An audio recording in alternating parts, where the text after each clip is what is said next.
What is going on, guys? Thank you so much for joining us right here on Outside the Brand. This is your Friday Night SmackDown and AEW Rampage post-show for July 1st, 2022. I'm actually saying the right month this time. Let's go. I'm your host, Phil, and of course, this is Outside the Brand. Thank you so much for joining us on your Friday nights, wherever you may be. Guys, SmackDown was complete garbage tonight, as it usually is. There was nothing of importance or nothing of substance that happened on the show tonight, other than a few things. You know, a battle royal that happened for no reason at all. I mean, it was completely pointless. A tag match that was advertised that did not make it on the card. Becky Lynch was on my screen, so that's always a bad thing. Natalya was on my screen. That's always a bad thing, too. And also, Ronda Rousey was on my screen. Nothing can get worse than that. So, you know, there's some things here on the show that were just completely nauseating to even look at or even discuss. And then we had a fatal four-way to determine the final participant in the men's Money in the Bank ladder match, which had four people that didn't really do shit to get here. Reason Ezekiel was a part of this was because he was supposed to have a match on Monday against Kevin Owens to qualify for Money in the Bank, but Kevin Owens is not physically able to compete, so there you go. Has to be rescheduled. Miz was here just for some reason. Corbin was here just because he's Corbin, and Madcap is here because, I mean, it's Madcap. Why else is he here? Nothing really happened on SmackDown.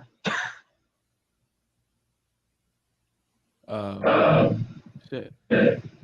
Oh, put your headphones in. Use your echo. Oh, shoot. Okay, okay. Yeah, I know I heard an echo before we hopped on.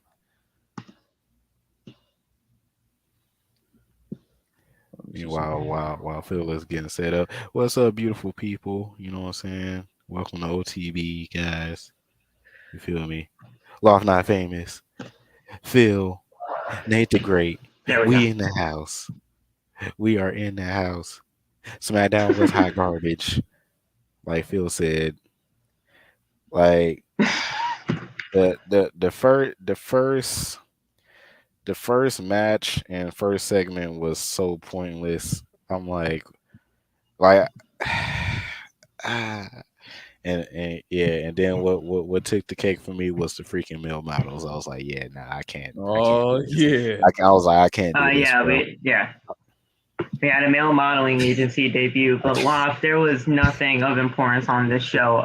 Honestly, other than that, I mean, there really wasn't anything great on this card because, I mean, we had three people that are absolutely nauseating to even look at on this card tonight. It was bad. Hey, man, my juices were tintillated tonight, so... Oh, my God, here we go. That's part of the show, you know. Listen, if that's the only good part of the show, Nate, you're going to have to hear that, okay? That's what I came here for. I wanted my juice to be tintillated. My God, stop. You know what I'm saying? So... That's what I came to SmackDown for. That's what I tuned in to Fox for. That is the only reason why we needed to watch SmackDown tonight was to get our juices titillated, and that is exactly what the fuck happened. I'm satisfied. So, yeah. So also on tonight's agenda, we also had AEW Rampage, where we were still in the Little Caesars arena. Where I was going to say War Games. It's pretty much the exact same thing, where Blood and Guts happened. And we still had the two rings set up, obviously, because of Wednesday's Dynamite. And we had a Royal Rampage match, where it was two Battle Royals happening at the same time. And we had whoever won those two Battle Royals, Royal Rumbles, whatever you want to call them, they were pretty much the Royal Rumble, as obviously people came in at certain intervals. And whoever won those two Royal Rumble Battle Royal type matches, they were going to face off in a one-on-one over the top rope challenge, to where whoever won that would get Jon Moxley at the next AEW Dynamite for the interim AEW World Championship. I know it's a mouthful, but just think of it this way. 2 Battle Royals, winner of both of them, face off one-on-one, winner gets Moxley. Brody King won that, last eliminating Darby Allin. And now is something interesting, because I did not expect those two to be the final two, but hey, it gave something for Darby, and Brody looks like a fucking monster after all of this. Yeah, I mean, surprised the hell out of me. I don't know much about Brody King, so I'm not really that much invested into what they're doing with him, but we'll see what happens. I guess I really wanted Darby to win. I ain't gonna cap. Yeah, I was completely shocked. I thought Darby was gonna win. Brody King just choked my man's out. I thought it was gonna be Orange Cassidy. Orange Cassidy got eliminated within the first minute of him entering the match by a freaking swerve. That I thought bum. they were setting up Swerve and Keith. Not gonna lie, I thought they were setting up Swerve and Keith. That freaking bum. I'm like, but and yeah, hey, Brody King and Moxley next week is about to be a banger. So, and like Loft said, he haven't watched a lot of Brody King. I haven't watched a lot of Brody King either. So, seeing him against Moxley is gonna be good. So I can't wait. Yeah, so that's going to be great to see. We also had a tag team match between Bichimon and the Young Bucks. If Bichimon won, they would have gotten a future AEW World Tag Team Championship opportunity. That sounds a lot like a championship contenders match. If you guys know what I know, and if you guys know what we know over on the WWE side of things, that's exactly what that is. And then we had a women's main event for AEW Rampage, which doesn't really happen all that often, as Nyla Rose took on Toni Storm. I don't know why I was so hype on Toni Storm tonight. I guess I was happy as shit when Toni Storm. It's Toni time. It's Toni time. That's exactly what it is, dude. That's explanation right there. It's fucking Toni time, bro. It's Toni time, man. I love Toni, and Nyla is a very capable pro wrestler inside that squared circle, and she can do her own. Obviously, Marina Shafir, who I don't think really is liked by many AEW fans out there, but she was out there supporting Nyla tonight. I think they're a pairing now. I mean, that's what I'm kind of getting at now. But she was out there. She tried to help Nyla win. It obviously did not come out on top there for them. But, we also had the AEW Women's World Champion in Thunder Rosa coming on out to assist in Toni Storm at the end of it all. Could we be seeing Toni versus Thunder 2? I'm about to say that's definitely what it's looking like.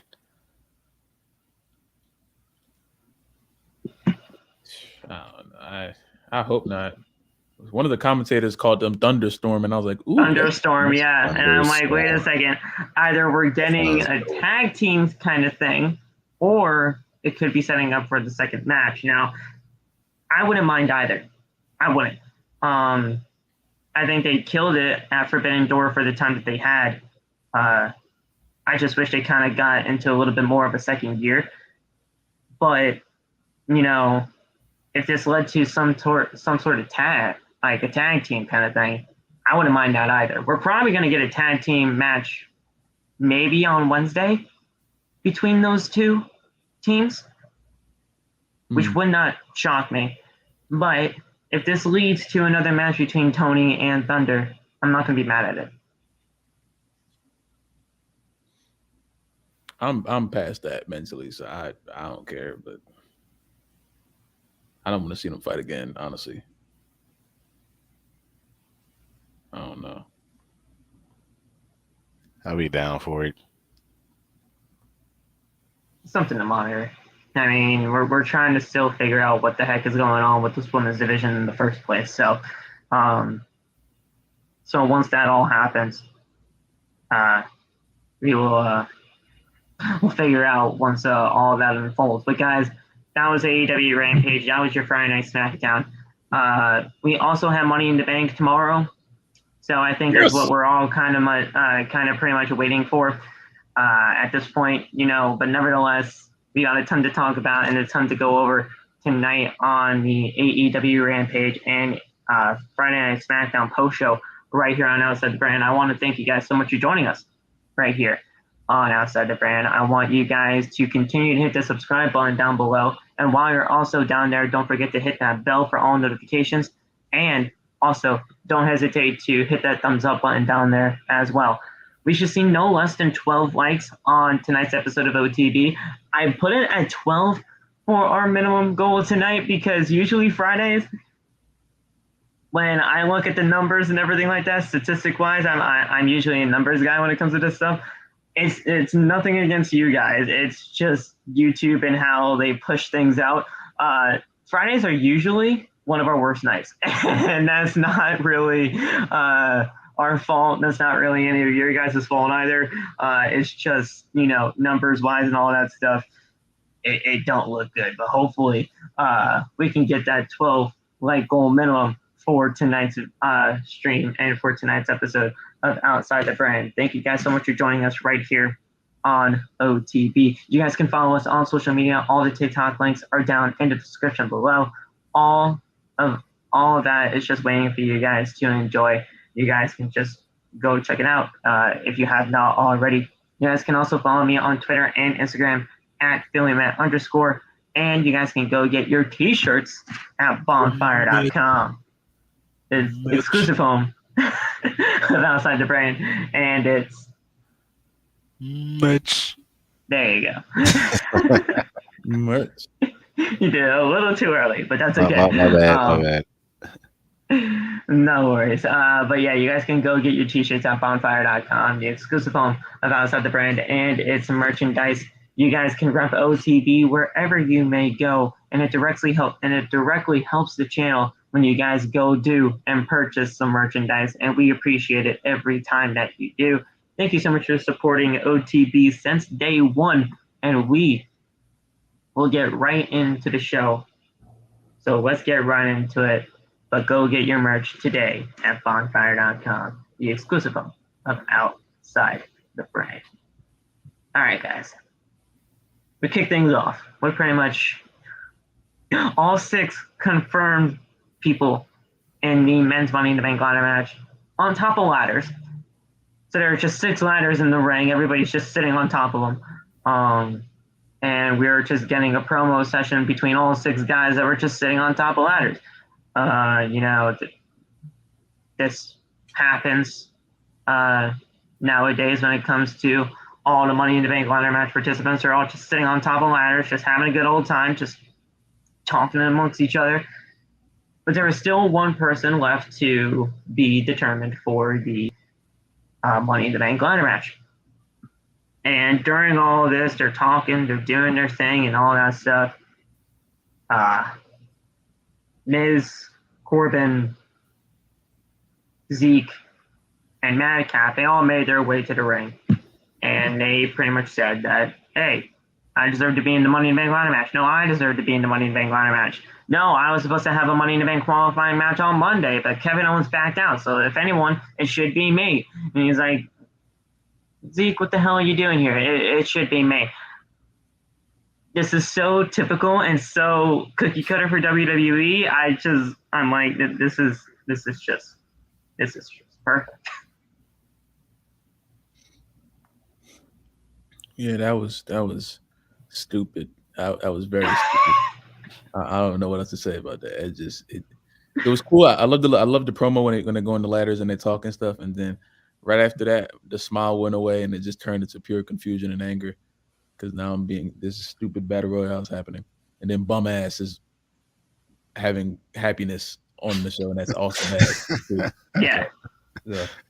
Whenever bum ass Corbin is happy, I'm not a happy guy when Corbin's happy. Okay, it kind of feels like it's defeating the entire purpose of him being happy, Corbin. But you know what? I don't like him being happy. So it has to continue for him not to be happy, and I'll be a happy guy.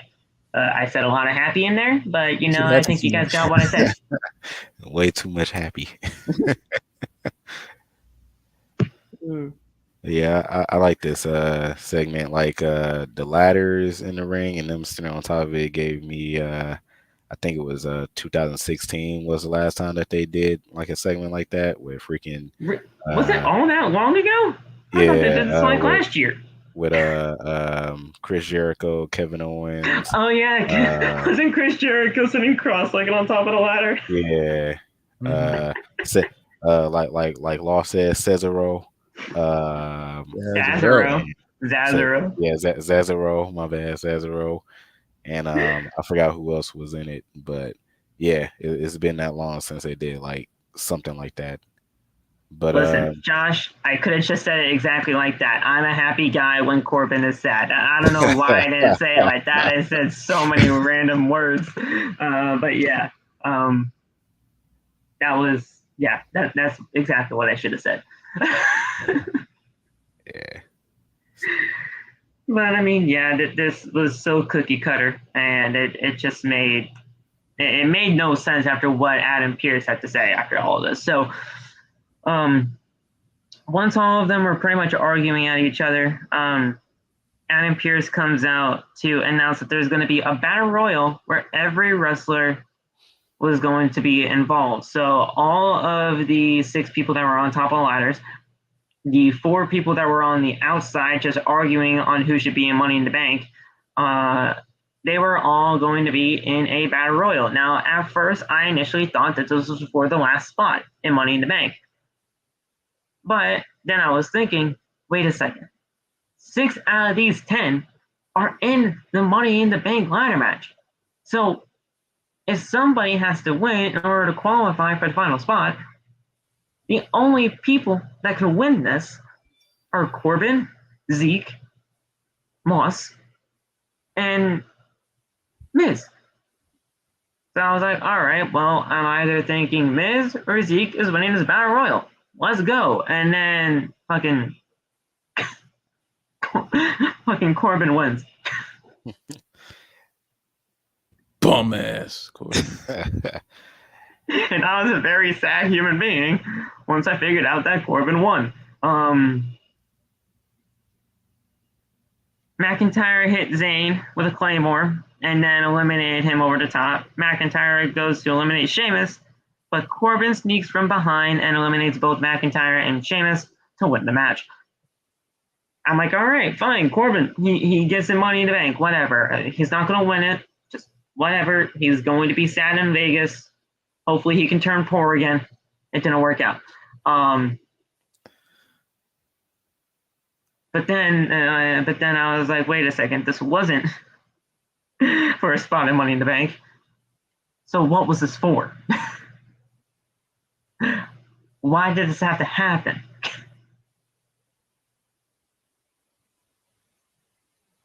This didn't need to happen. There was no reason. They wanted to find something to take up 30 minutes, and they're like, let's throw this in there.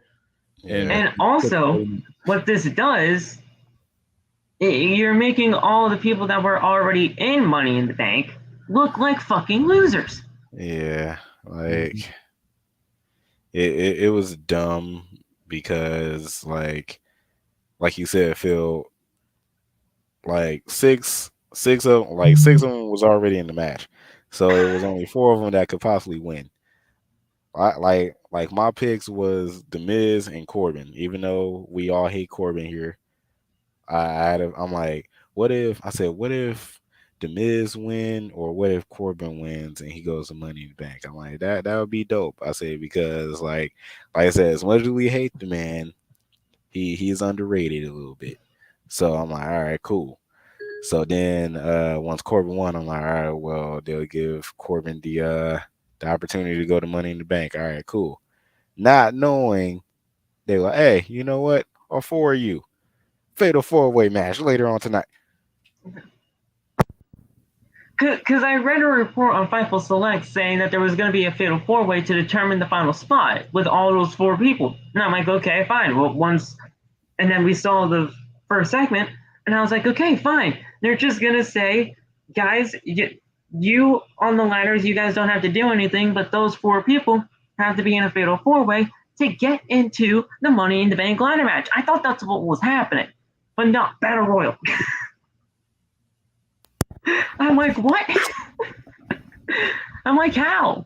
What kind of... I got some breaking news, and I'm very sad. Oh no! Oh no! Oh no! I think a lot of people like assume so due to what he said on Raw, but Cena is not wrestling at SummerSlam. No. So why was he here? Just because of the anniversary, he's not wrestling. No. He's not wrestling. So we're not even getting Theory. As of right now, the way it looks, no. No. Well, then there you guys have it. Theory's retaining the money, retaining the United States title, or losing the United States title, depending on how you want to take it. Because honestly, if Lashley wins the U.S. title and we're not going to get Cena versus Theory at SummerSlam, non-title, you could be looking at your new United States champion, or depending on what could happen, that throws up that match even more now. Who reported that? I'm about to send it to you right now.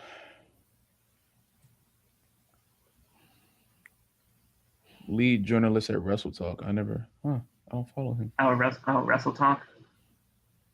Let me see. Because Tanya sent it to me. I didn't even see it. Oh, Tanya. I was about to fucking delete this shit. Where'd it go? I swear, Tanya should work for WWE as a freaking reporter. She legitimately sent me all this stuff, and I'm like, this is awesome. Thank you. Like, man, like she be sending me stuff. I'm like, how did you know this? I'm like, man. She be on it. She asks me in tweets all the time about things, and I'm like, all right, thank you. There you go. And then she sends me stuff on Instagram, and I'm like, this is great. Yeah, she be sending me stuff on Facebook. I'm like, Jesus. Getting me exclusives. Like, oh, damn. Right. Thank you. Ash Rose from what website is this? Who the fuck is Ash Rose? GiveMeSport.com. Oh my. GiveMeSport.com. I don't know this website. Ash Rose. Is that the sister? John Cena WWE return. Heartbreaking update on his plans for SummerSlam. John Cena's return to WWE this week had many fans asking on when we'd see Cena back in action, and a new report has outlined the current plans for SummerSlam. On Monday Night Raw, Cena returned to WWE TV for the first time since last year's SummerSlam, when he lost to Roman Reigns as the WWE icon celebrated his 20th anniversary of his famous WWE debut against Kurt Angle. Throughout the show, Cena was shown chatting with several WWE superstars, including Street Profits, Seth Rollins, and more interestingly, Theory, someone who we've seen Cena wage war with across all different social media platforms in the recent month. 16-time world champion then took to the ring to address the fans and thank them for their support during the 2 decades in WWE, adding that he doesn't know when he'll be back in a WWE ring again. Many had expected the 45-year-old to be part of this year's SummerSlam, with WWE pulling out all the stops to sell out the big stadium. Already announced for the latest chapter is Roman Reigns versus Brock Lesnar in a last man standing match, but it's now looking that Cena won't be present in Nashville. According to Dave Meltzer, shit. Okay. Yeah, it's Dave. Oh, great. Listen, we will, Dave over here, he's a good dude. Writing from the Wrestling Observer newsletter it now appears that Cena will not be a part of this year's SummerSlam event. The report says that there were plans for some stage to go on between Theory and Cena, but at this point, the Hollywood star isn't scheduled for further TV dates. The report also goes on to We call him the The report- Hollywood star. Oh. The report also goes on to say that WWE are still planning for the match, but that could happen at WrestleMania 39 next year in LA. That's interesting. The Hollywood star. Cena versus Theory at 39. I'm sad now. At Mania? Yeah, that's what it says. Oh, Lord. It could be delayed until then. I'm sad now. Oh. Theory will be in action this Saturday as he defends the United States title against Bobby Lashley at Monday nights, at Saturday night's Money in the Bank in Las Vegas. And that's the end of the report. That says here. Okay. So Theory versus Cena could happen at Mania 39 in LA. And not SummerSlam. That's that. Damn, son. Well, shit.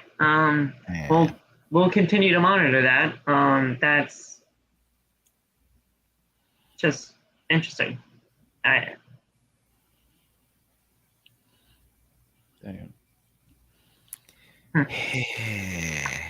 Mania just passed. It just passed. Now you gotta wait another freaking sequence of Theory's gonna be like the longest reigning US champion or some shit. And then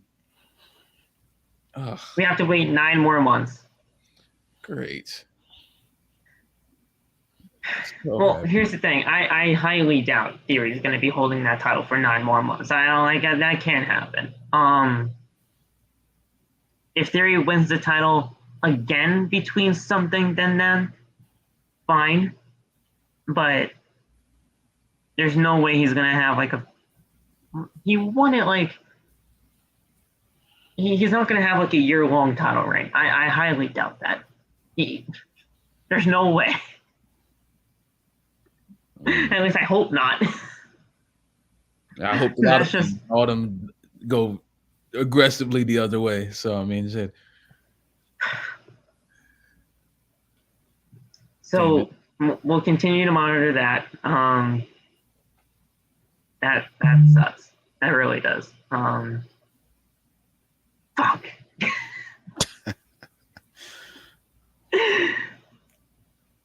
I got no reason to watch Raw now. I thought we were going to see Cena do all over the place. I thought we were going to see Cena do all over the place, but nah, we. How many movies can one man film? Why is he filming so many movies? You can only make a movie one. I feel like you can only make one movie at a time. How are you making 11 movies? Every time I turn a commercial, John Cena featured in. No.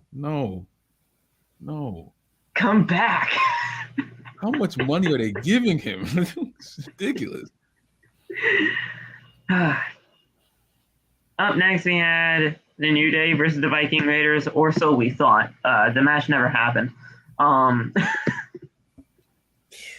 It just got their asses kicked by the Viking Raiders. Oh, I'm sorry. The new and improved vicious Viking Raiders. They're angry now. The vicious Raiders. This is complete garbage. The New Day, they're getting old as fuck right now for me. I don't know what it is. Maybe it's just because they've been going at it with the fucking Brawling Brutes for 10,000 years, or they're just not doing anything of interest for me anymore. But they're just doing that. And then the Viking Raiders, I love their presentation. I think their presentation for their entrance tonight was great. But other than that, this was nothing. Tyler said Cena got to do another hefty commercial. Oh my god, that's very true. Honestly, we might actually see that. But yeah, man. I mean, The Viking Raiders are cool. I kind of like the repackage. I like the repackage. Yeah, no, I like it. I like the presentation and all, but they didn't do anything. I didn't want to watch a match because, like I said, WWE has destroyed tag team wrestling for me. Yeah. So I don't. You want tag team wrestling? You go to AEW. I'm sorry. Yeah. I can't even do that because now I just got a bad taste in my mouth as soon as I see mad people in the ring. It just irritates me now. It's just bad. I can't watch tag team matches the same way anymore. Well, there's no tag team division in WWE, so. Yeah. Oh, they're trying with a fucking Monsoir. They're not even trying. They're not even trying. That's not a tag team yet. That's not a tag team yet. Not no, yet. they're gonna tantalize everyone's juices. They're gonna be a tag team. I promise you, bro. Yo, stop, Law, stop. Monsoir and what's his name? I don't know. Monsoir and Marseille. Marseille, that's it. Marseille. I thought Marseille was a character off of On My Block. I don't watch that shit. No, that's Monse. I don't watch that shit. So. No, that's Monse. Yeah, that's Monse. My bad. Monse. But yeah, the Viking Raiders. I like their presentation and all. But the New Day, I don't even think it's Big E being out of here. I really don't. I think. And because the thing is, Big E's not even really a member of the New Day now. He's not. He's been a solo star for as long as we can remember.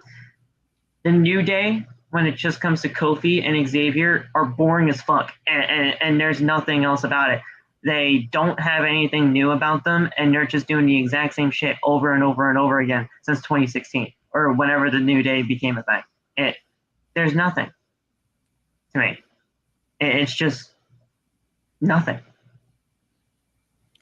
Well, the only thing is, I think what the New Day should do is go back to the angle that they started with, like when Xavier first got Big E and Kofi, and they like had them like in this like serious stable kind of thing. I think Xavier should like slap them around a little bit and just get them. But they were booed at that time, and nobody cared, and nobody gave a shit. Exactly. So now that you have everyone cheering for them, but they're boring, now you got to flip the script and see if that will work. Because obviously no one see them jumping around and throwing pancakes and shit anymore. So don't turn them heel. Just get them more. So I'm not the only one that thinks they're boring right now. I don't think they're boring. I just think that their gimmick is starting to get tired. I love it. But I know a lot of people don't. I will always love the New Day, but I think a lot of people don't see it. So I love Kofi. I love Xavier. Don't get that twisted. I love them both. But when it comes to all of this right now, we're in the year 2022. I am not going to be having them kissing babies, throwing flapjacks all over the place. That's just not me anymore. Flapjacks. I kind of miss the flapjacks. No cap. I'm not. Bro, come on. In suits, like they had them like that first 3 months. Those first 3 months, they had them in suits, and they were like serious for a second. Xavier came out with the suit. He was like, "Y'all better." And the thing is, though, but when that happened, the fans took over their segments with the New Day sucks chants, and then all of a sudden they tried to turn it into New Day rocks, and that didn't work out until they finally said they went to the back and they're like, "All right, we have to flip this shit around because they're not liking this," and then they started kissing babies, tossing flapjacks, and doing their thing. So the booty. You're answering your own question.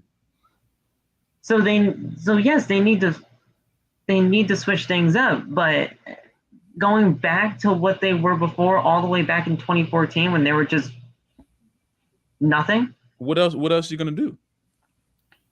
Whatever option is that besides going back and trying what didn't work the first time? Whatever option do you have? To be honest, I wouldn't be shocked if they just split them up again.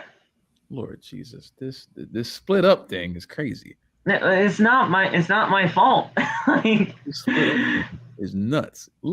This is the thing. The only thing I don't understand about the split up thing is that there's so many stables across the history of this company, across wrestling period, that never break up. You break up the New Day, Xavier's gonna go to lower mid card. Kofi's going to be in upper mid card, and E is going to be in the higher main event scene. All three of them are going to be in different tiers because obviously E's looked at as the best one out of the group. Kofi's been there for a long time. and Xavier, they don't really care about Xavier. You keep Which is a shame because Xavier's great. He's great. You keep them together, and it's not that hard to go back to what they did before, because what they did before, the crowd didn't like, and they gravitated more to them jumping, hey, dancing and stuff. So if you flip it, this is a different crowd from 2014. This is mad years from then. So if you go back to a more serious thing, I'm not saying turn them heel, because I think there's too many heels in the company, but if you go back that opposite way and give them a more serious, focused kind of angle, I think a lot of people would take them more serious, because a lot of people just see them as dancing people, and I think that's a lot reason why people like the Hurt Business, because the Hurt Business didn't come out there dancing. They came out there with the one objective to win matches. You have the Street Profits at one point, they had a little bit of an edge to them where they were more serious and they were more focused on that kind of stuff. Yeah. And that at that point, I'm like, all right, let's see where this goes. And then they just started getting tag team title opportunity out left and right and center. And I'm like, just fucking leave already, because I don't give a shit about you anymore. Exactly. It's not that hard. If you have a happy-go-lucky character and you see that they're being too happy-go-lucky, kind of like Liv Morgan, you see her character's kind of like, switch them off her side. That everyone's like, that could be said for a lot of women in that division. And fucking Raquel is something too, because she's smiley, happy pants over here. But I think a lot of people associate seriousness with heel, and that shouldn't be. The New Day can be a serious team without being a heel team. They just have to be focused. They will turn everybody onto them if they come out one week with new song, come out in suits and stuff, and they just come out with like a focused objective of winning matches. If that, because Kofi and Xavier, they can get the crowd behind them no matter what. They can. They have that kind of power. I'm saying, put Xavier back at the front, Kofi and E behind him, and you go with that the way that should have been the first time. The crowd didn't go with it. That doesn't mean you scrap it. That just means you save it to a later time. And right now, this is your later time. Or they're going to fizzle out like a lot of people think they are now. It's not that hard. No, I see where you're coming from, and I honestly do agree with it. I just don't. It hasn't clicked with me ever since this, fucking 2-year rivalry with the goddamn Brawling Brutes happened. They just never felt the same. It's not. Yeah. The Brawling Brutes rivalry legitimately killed the New Day. And yeah, sure, of course, Big E's broken neck with Ridge Holland, that didn't help it either. But when it was just Kofi and Xavier just going against the Brawling Brutes 24/7 since January, it did not help whatsoever. You gotta think about it. It's kind of like the same thing with the Street Profits and the Usos did tonight. That promo was good because that was the first time in a long time that the Street Profits looked like they were actually focused on a match and actually might win. Will they win? Probably not. But they looked like the most focused they've ever been, even though it's mostly Angelo talk. I mean, not Angelo. It's mostly Montez talking. I got something to say about that. We're gonna talk about that in a minute. But they swapped gimmicks tonight too. Yeah. They swapped gimmicks because they were like, we are the twos, and you're the twos, and we're the ones saying that the Prophet's saying that. I like that too. That was crazy. And then the Usos saying that they want the smoke instead. So they were swapping gimmicks tonight. That was which honestly, you know what? That got me a little bit more hyped for the match. I'm not gonna lie, because obviously the match is gonna be great between Street Profits and the Usos, because they're obviously great tag teams. But like Loth is saying, you gave the Usos and the Street Profits a little bit of a switch with their character because of who they are and what they represented. They gave them that a little bit of an edge, which made them look better. And like Loth is saying here, if they did that with the New Day, I don't think I'd be so mad at how the New Day are being treated right now. But I don't know. The New Day. I just wanted to hear what you guys thought about my not liking the New Day as of late, because ever since January, I just have not been the biggest fan of them. And it's not because of Kofi, and it's not because of Xavier as singles acts, because they're fucking great, and I love them. But the Brawling Brutes, they killed the New Day. And they're just not important to me right now. Not a lot of tag teams in this tag team division are important to me right now. Other than Gable and Otis, because I love Gable and Otis, and I think they're fantastic, but they just don't get used right. Yes. But yeah. So at least you guys see where I'm coming from when it comes to that. Yeah. But at this point in time, we were backstage, and this is where the Fatal 4-Way was announced. So here was that. I called Loft right after that, and I'm like, Loft, what the fuck did I just hear? I'm like, Loft, can I ask some help, please? And he's like, whoa, what's up? He's like, a Fatal 4-Way was just, but he's like, no, it fucking wasn't. I'm like, yeah, it was, boy. Yes, it was. Fatal 4-Way was booked. He's like, oh, great. Here we go. Stupid, man. Ugh. And then he saw Liv Morgan on the screen, and then he was very happy. He was happy. Yeah. Live in the bank. Live in the bank 2022. Y'all know what's happening today. Live in the bank. Y'all know what's going on. I don't want to live in the bank. She freaking pinned. She got a pinfall victory. When was the last time we saw that? I'm saying I don't want to live in a bank. What? You're saying live in a bank. I don't want to live in a bank. Why not? Bro, that's where all the money is. You're It's like, you're living. I thought you guys weren't getting it. I want to live a lot of. Never mind. No. You said Friday night. Listen. Oh God. That's fucking crazy, dude. So we have Raquel Rodriguez or Gonzalez. Sorry. Sorry, Gonzalez. Smiley McSmiley pants over here. And this way, yeah, Smiley McSmiley pants over here. She teamed with two heels tonight in Liv and Lacey Evans and Shotzi Blackheart.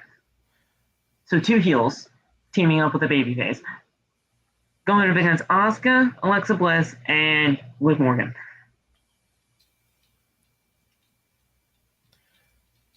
And the worst thing of all, guys, is that Becky Lynch was on commentary. Oh yeah, she was just talking. I had my win the matches. Oh my God! Shut up. I had my TV muted. I did. I had my TV muted. I couldn't take it. So I just said, yeah, no, TV off or muted at least. I tried that. Commentating is hard, bro. I tried. They commentating. I give them respect. I don't commentate over the matches anymore. I'm 24 years old. I know what's happening. I muted the TV and I tried to commentate. It's very hard to do that. They got that. Listen. I used to do that in my early days of watching pro wrestling. No more. I'll wait until Test of Strength Wrestling calls my ass to commentate matches. Okay, I'm not commentating over TV anymore. That's not my forte anymore. But yeah, this match wasn't as bad as I thought it was going to be. In fact, honestly, I didn't even expect these winners to happen. I didn't expect to Liv, Alexa, and Asuka to win this. I didn't. Mainly because of Becky. I thought if Becky was going to be there, I thought they were going to have Becky somehow cost Alexa, Liv, and Asuka the match because of Asuka and Becky. They're still having their thing. So I thought they were going to lose. They won, and then obviously what happened after with Becky and Asuka. This wasn't bad, though, because these six women are actually pretty dang good in the ring for what they are. Lacey, I'll give her the benefit of the doubt. She's getting better. But it was what it was.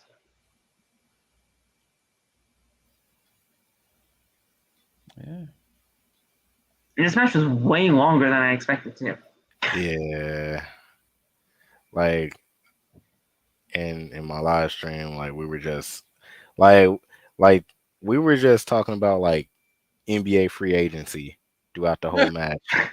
And then like I looked up and I was like, yo, this match is still going on. I'm like, how long has this match been? Like it's like crazy long. But yeah. I was kind of confused too about Raquel teaming up with Shotzi and Lacey. I'm like, so you got the only face that's teaming up with two heels. I'm like, that doesn't make any sense. But apparently, from what my followers told me, they was like, oh, Lacey's a face now. I'm like, how? Oh, So wow. Okay, so hold on a second. Hold on. Okay. So right, so maybe she y'all was want to look into that. I don't know, but Okay, so at first she was telling us about her sad life, and it was supposed to be a babyface moment. Then she moved over to Monday Night Raw, and then she was going to be a heel. Then she got moved over to Friday Night SmackDown, but still as a heel, and now she's a babyface. What the fuck, dude? Yes, like I'm confused too, Phil. I'm like, what? All right, listen. If you're gonna tell us about your sad life and all that stuff, pick a fucking side. Do you want us to like you, or do you want us to hate you?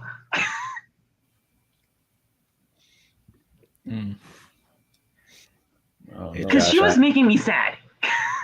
Okay. Hey, Josh, I appreciate that comment, sir. I don't feel like I'm a good commentator, but you know, Nate's a great commentator. I appreciate that, man. I appreciate that. Yeah, man. I mean, I was only invested into this match because one, I was very refreshed that they gave the women a lot of time on the show, because usually they get like 3 minutes and then they out. So I was very happy with that. I was like, oh, that's pretty cool. I was scared towards the end because I thought Liv was gonna get pinned, and once she got the pinfall victory, I jumped up like she won the Money in the Bank already. So yeah, I saw that. Oh my god! That's what I'm saying. I think tomorrow. Today. I think today's the day, y'all. I think it's time. We've been waiting for this since last year. They should have done it last year, but dumbass Nikki. They should have done it last year. Yes. Nikki Ash. We got it. We got it this year. We caught lightning in a bottle again. So Vince, Bruce, Paul, whoever the hell's back there booking these matches. I don't care what happens in the men's. I don't care if Roman Reigns wins the match somehow. Add him in the matches. Oh god! Give Liv Morgan this briefcase.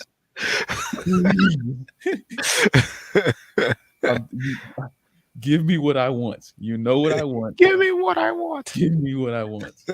Are you fucking Batista over here now? You know what I want. Asking nice. You fucking Dave over here now? Because they're putting it in my face. They're like, it's right here. And then Becky's gonna win, and I'm going to punch a small. Never mind. I'm just give it to me. Just give it to me. Just give it to me. It's Nikki Trash over here, Josh. Not Nikki Ass. I remember when I said that at first time. It's Nikki Trash. Crazy. Yeah, that was a crazy time. It's Nikki Trash. TRASH. But yeah, that was a terrible time, and that was absolutely fucking pointless. Because like 4 weeks later, Charlotte won the title back. Bro, that lie. I remember that. And it just added another worthless title reign to her resume. That was like a bad night. That Raw I hated, and then I think that happened like towards the end. Nikki came in, cashed in. I just like snapped on live. I remember that I was just pissed because that was just accumulation of terrible booking. And then Nikki comes in. It was bad. No, you're fine, Josh. Trust me. We've said some worse things on here. Believe me. Okay. Yeah. We don't have to forgive your language. We've said some worse things. But this was, for what it was, a pretty dang good match over here. But we had Morgan, she tags in, and just chaos breaks loose with every wrestler in the ring. They were just doing their finishers or big moves in the ring before Shotzi was the last one standing, and Morgan snuck in from behind and hit the Oblivion for the 1-2-3, and Liv Morgan, Alexa Bliss, and Asuka got the win. After the match, Becky got up from her commentary position, and she hit a manhandle slam on Asuka, snuck out of the ring as she got the last laugh before Money in the Bank. I was about to say, the fact that Liv and Alexa just look like, hey, Oscar, you good? Yeah, like they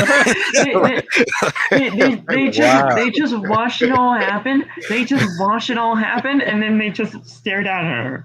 They just stared down, like, you good? Like, you straight? Like, you're not gonna fucking help them out? You gotta mind your business. Like, Locke, that's your girl. Tell her to help her out. Like, what the fuck was that? That's not her business. That's not her business. See, people in life, chat, this you gotta do. Sometimes in life things happen, you gotta mind your business, bro. You gotta focus on what you're doing. Don't worry about you see something like, oh damn, that's crazy, and then go the other way. That's not your business. No, but whatever happened to that saying? Whatever happened to that saying? If you see something, say something. Okay, say something. That's a crap, because that's how you get in trouble. If you see something and they got nothing to do with you, go home. But Cena just told us that on Monday. John Cena can say whatever he wants to. That is not what we're talking about. So that's not a trap. Anybody else saying that's a trap? I trust John Cena with my life. Next question. That is different. That is different. Now, Pat, I don't want you to go tell your mom, Love said not. If you see something really bad and you're in trouble, like seriously, yes, go tell an authority figure. Make sure that you're safe. So you're not saying it's a lie then, because it's not a lie. Listen. Let me talk to people. Listen. Of course, do that. But if it's something small and you see something, you're like, oh, that's crazy. Like it's something small. No one's in pain enough. It's just something small. See that, and then go about your business. That's not your business. It's gonna get you in a situation you don't get in. So you see something small, and you see something, it might be go the other way. Go home, drink some water, get out there. It's not your business, bro. It's not your business. Focus on what you're doing. You'll be all right. That's obviously not that bad advice. I'm not gonna be mad at that. That's actually not that bad advice. Inspiration from Loft right there. That's actually not that bad of advice. I'm not gonna lie. I want the kids to get life, man. That's actually not that bad of advice. Actually, listen to your Uncle Loft over here, okay, boys and girls. Stay in school. Don't go to jail. Don't go to jail, please. We don't need that over here. Yeah, listen. I can't bail you out, okay? Money's tight over here. I haven't spent $1 in a month. my work is legitimately looking for my replacement right now. I don't think I'm gonna last that long. So, oh my God. So we'll see. My God, Phil. You walk into work, yeah, we're looking for somebody to replace you. What? Why am I here then, motherfucker? Well, I've known about that for the last few days now. So I'm gonna have to find something else. Wilding. They tell me they're looking for my replacement. I start wilding. Starts doing shit. And after all I done for this company, I worked there for a good 4 years, and they're looking for my replacement. So we'll see where that goes. You know how many hours I done worked up at this place. and a lot. You already know about that situation. I was just left alone for an hour at work today because my coworker just says, "See ya, I'm out, bye," and she just leaves. And she just leaves. She didn't tell the boss. She didn't tell me. She just 40-ounce balance out of there. I'm like, okay. And what did you do, Phil? So you didn't go chasing after. What did you do? You minded your business. Oh my God! Come on, listen. If she gets to talking to on Tuesday, good for her, because she was not supposed to leave. Please see, now you see it's not your business. You stay at work, get your bread. You didn't go follow her, come back. No, you minded your business. That's the word. That's the word of today, Chad. Mind your business, man. she has to go to a fucking race tomorrow. Yeah, I'll give you a fucking race up the ass. All right, calm down. What? Hey, No. yo, wait Nah. a minute. Whoa, sir, nah. She's a freaking weirdo too. And Waff is leaving. Waff is out. Waff 40-ounce bounce out of here. You don't know who I feel.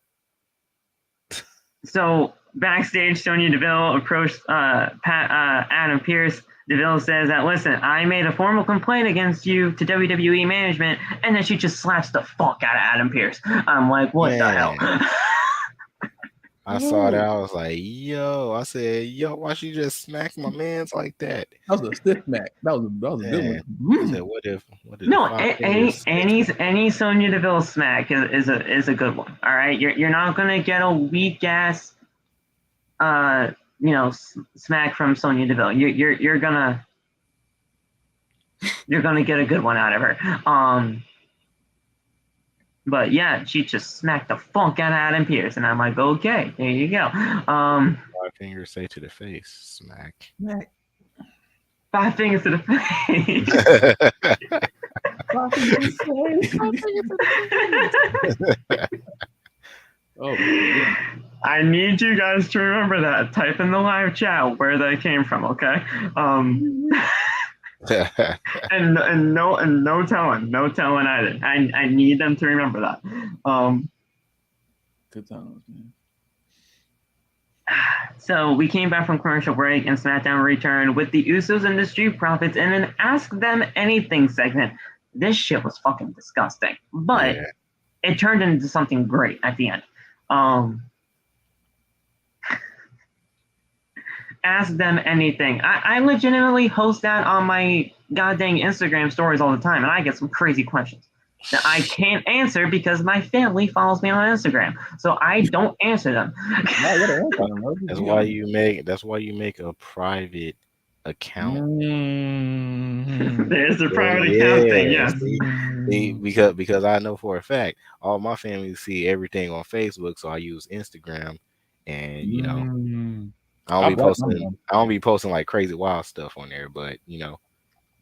Nate be posting some wild shit. Come on, come on. We know this, Nate. We know you're a crazy guy outside of this. Come on now. Stop the cap. We know you're a crazy man outside of this. Okay, Marquise, you got that right.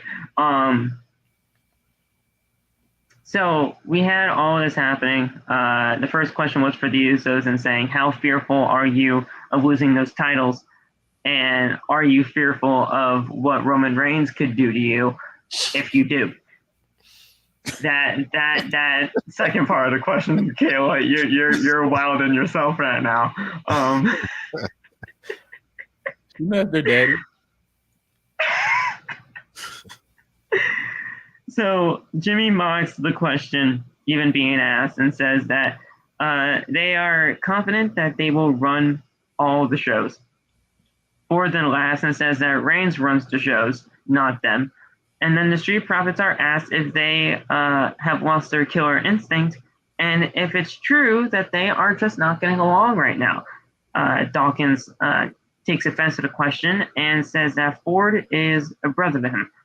Ford then says that they have always had a killer instinct and always will.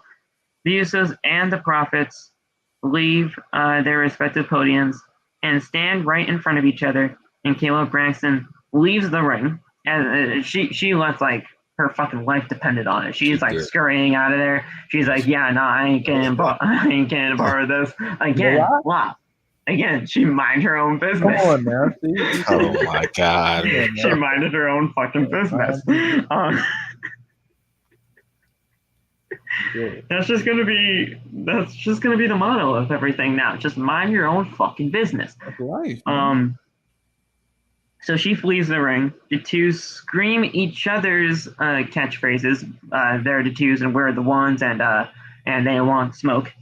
And they say at the end of it all, let's just save the match for Money in the Bank.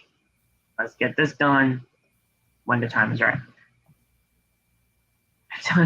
Listen, this match is going to be great, especially from that last part of the segment. I think that match is going to kill it at Money in the Bank. Honestly, taking the Money in the Bank ladder matches out of it, that's probably going to be match of the night. And I said taking the Money in the Bank ladder matches out of that, like actual like Money in the Bank ladder matches, they're ladder matches. They're always going to kill it. But normal matches like singles and one-on-ones and tags and all that stuff, that right there, this tag match is going to be match of the night. Not including the ladder matches again, like I said. Yeah, I can agree with that. Because they're just two phenomenal tag teams. They are. They're great tag teams. I just don't care for the Street Profits because they get every single tag team opportunity under the sun. Again, I win. I ain't gonna cap. They probably won't. If they win, that would make it even more match of the night. The only reason that I would allow them to have every single tag team title opportunity under the sun is if they fucking win this match. Because, listen, they continue to get tag team title shot after tag team title shot. They don't need to be the only tag team that gets tag team title opportunities. And they've been getting tag team title opportunities since fucking January. I'm done with it.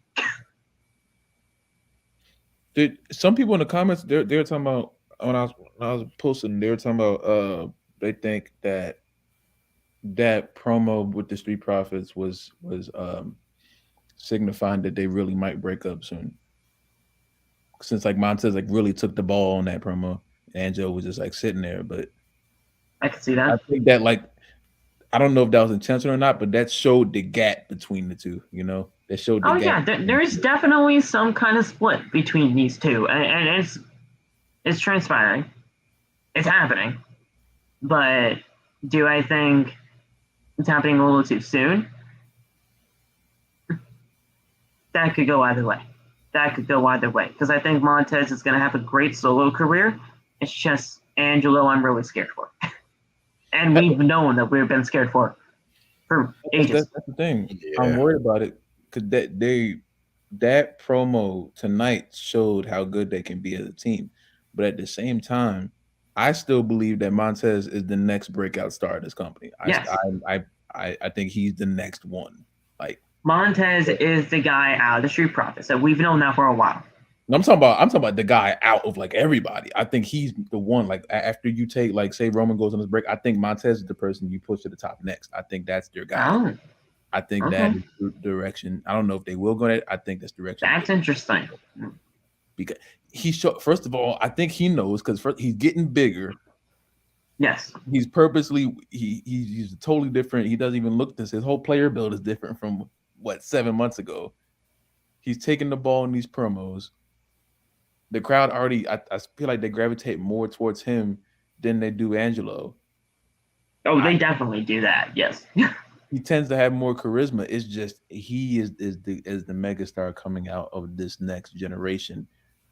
I'm just worried. I don't like you said. I don't want Angelo to fall in the cracks.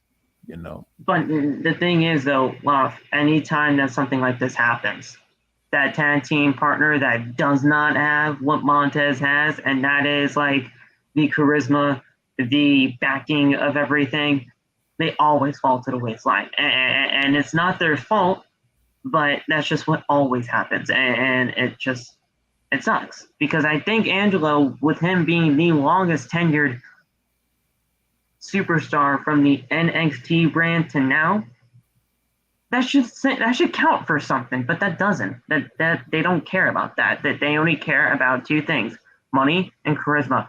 And if you can get something with an audience, I just don't think that they think that Angelo has that. They don't think that Angelo's the moneymaker. They don't think that Angelo has the fans behind him. That's Montez. Yeah. And again, that sucks. That does. Yeah. Because then again, like you keep trying to mention to me, and I'm pretty much starting to get that now. What is WWE at the end of the day? They're not pro wrestling. They're They're an entertainment company.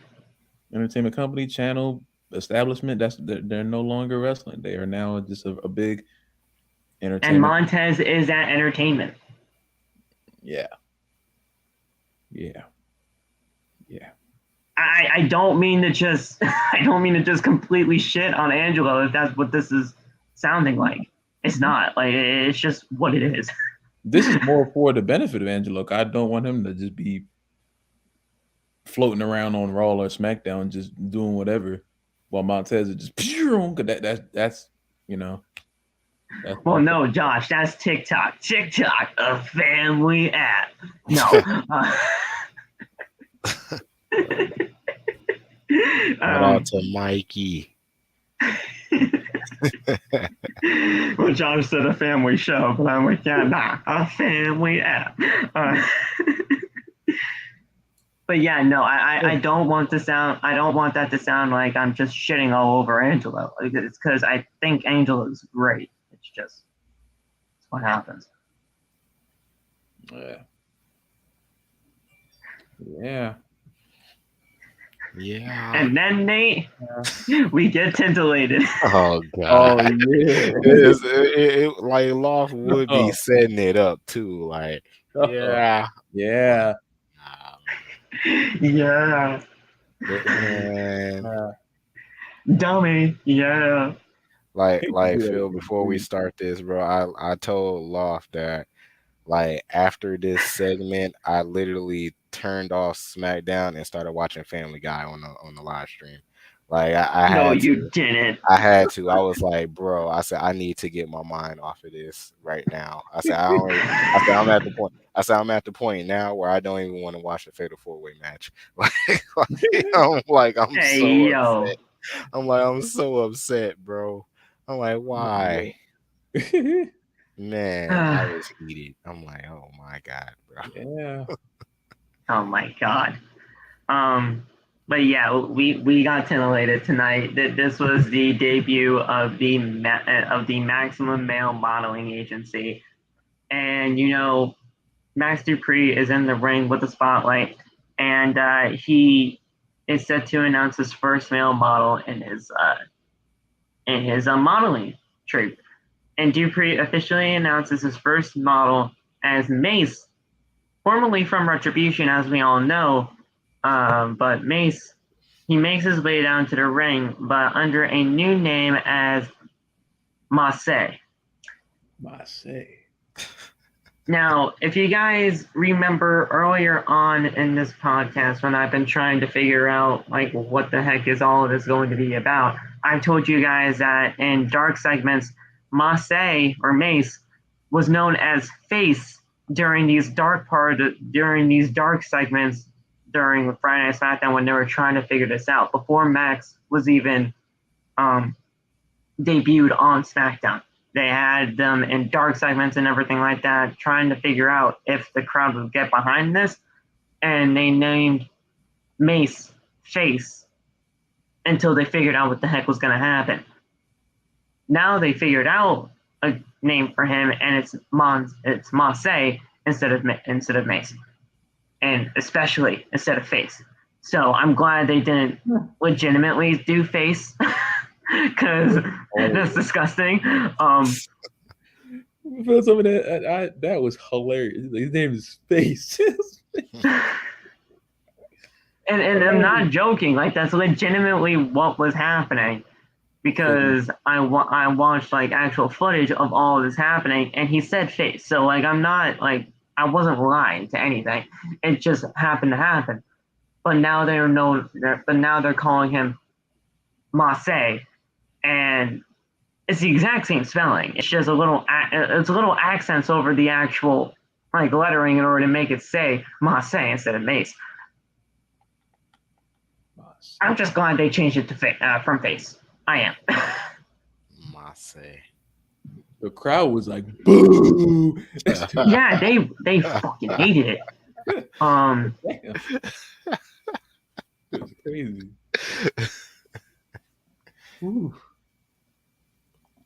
So there was that. I was fine. Dio Madden, who the actual person is under all of this, he did not look that bad though.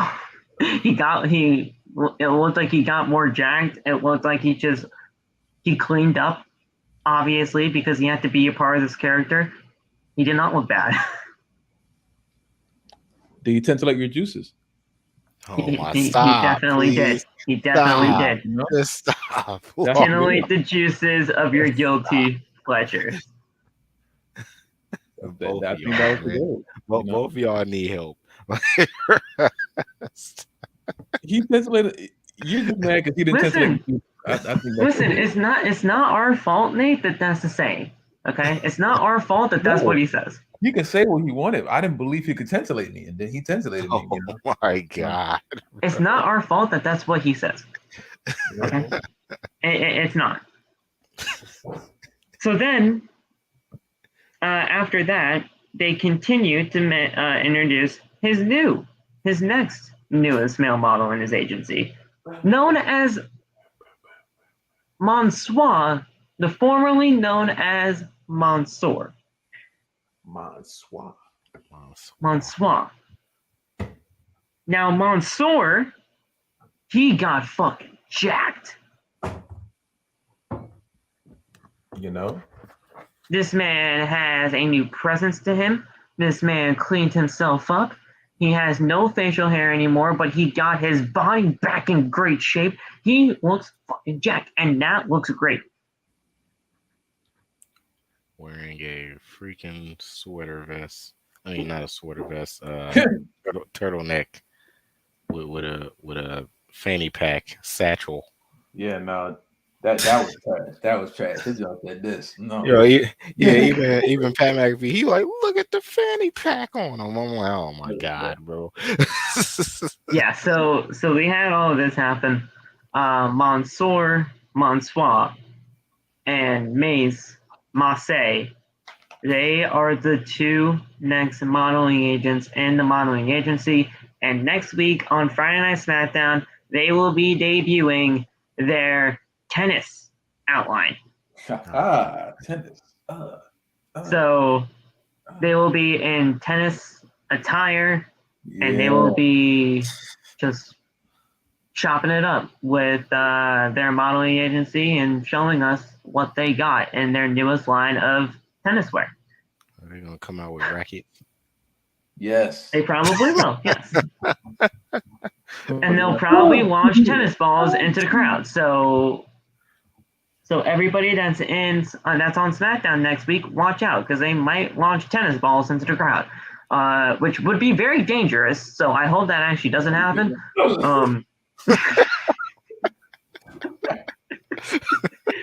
Just pulling a tennis ball around.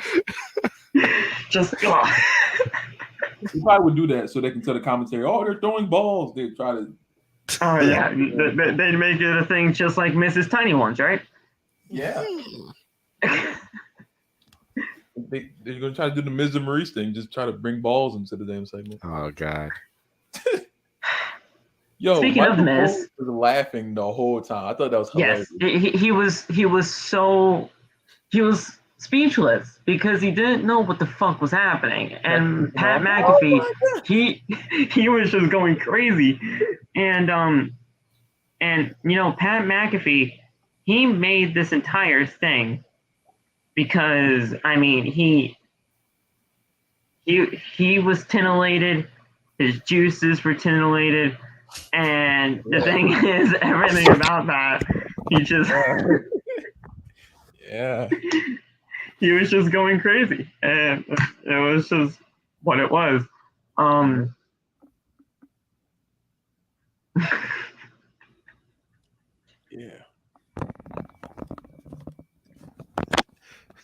Listen, I'm sorry, but that's what he said, okay?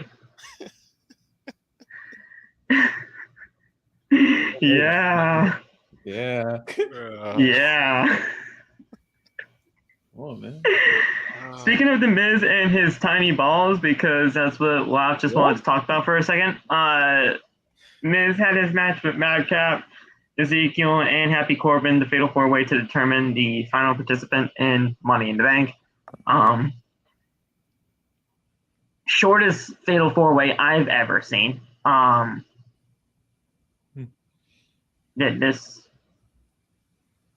remember when Fatal 4-Ways actually has something of importance, or I remember the Fatal 4-Way pay-per-view, if you guys remember all that, 10,000 years ago. I believe it was like Fatal 4-Way 2010. But yeah, this was like the shortest Fatal 4-Way I ever seen. Madcap Moss won this when Miz hit a skull cushion finale on Ezekiel. Then Corbin wanted to pick up Ezekiel for the end of days. He hits it while he's staring at Pat McAfee. Then Corbin gets thrown into the ring post, and Madcap Moss takes advantage 1, 2, 3 by pinning Ezekiel. And Madcap Moss is now your new. He's now in Money in the Bank as the final participant. I honestly like Madcap Moss being in this spot. The only person that I wanted to be in this spot were either Madcap Moss or Ezekiel. I don't want Miz or Corbin to be in Money in the Bank, so I was fine with this. Oh yeah, I don't know if y'all missed it too. Speaking of the Miz, but they like completely dishonored CM Punk tonight too, because the Miz mentioned he was like, I am the only 2-time Money in the Bank winner, and I'm like, what? No, I mentioned I definitely heard that. WWE, you guys are fucking petty as hell.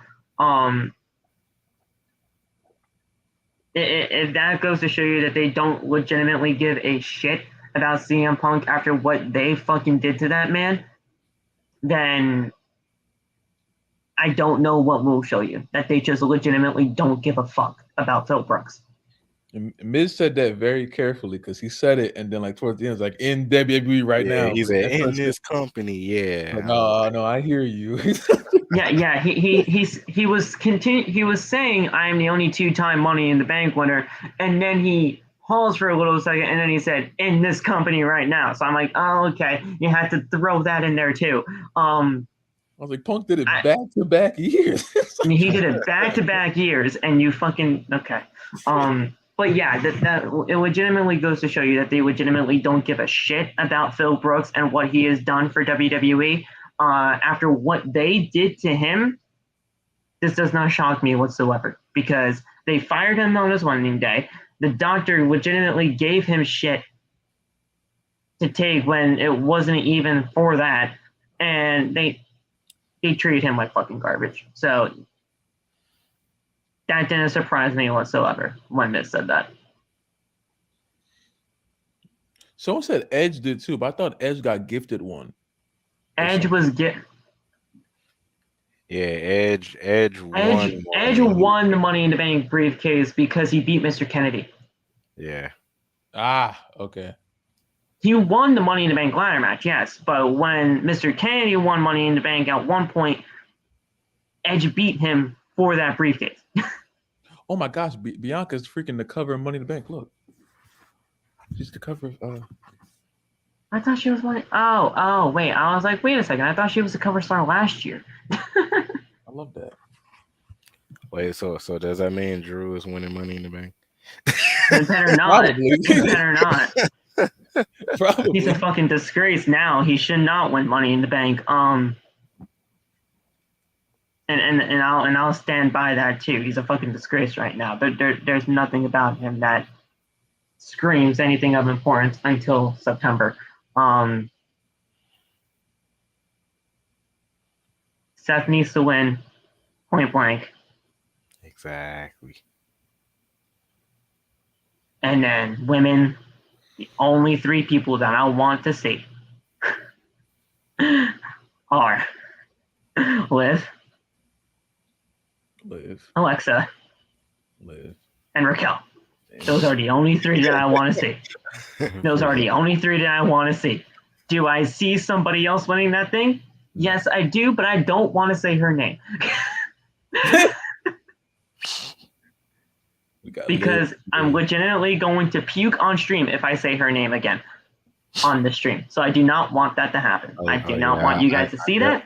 Yeah, I don't want to see that, because if you do that, then I'm gonna do it, and then ew.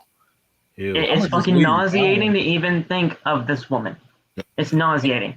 Sergio, you're not far off, but because she's absolutely nauseating as well. Josh, you fucking said it. Why would you? Josh, why? See. Now Phil is about to throw up. God dang it. No. I'll be fine. I can't say it. Josh can say it, and I'll be fine. But I can't legitimately say it because it fucking nauseates me every time. Oh, my Peacock crashed. Yo.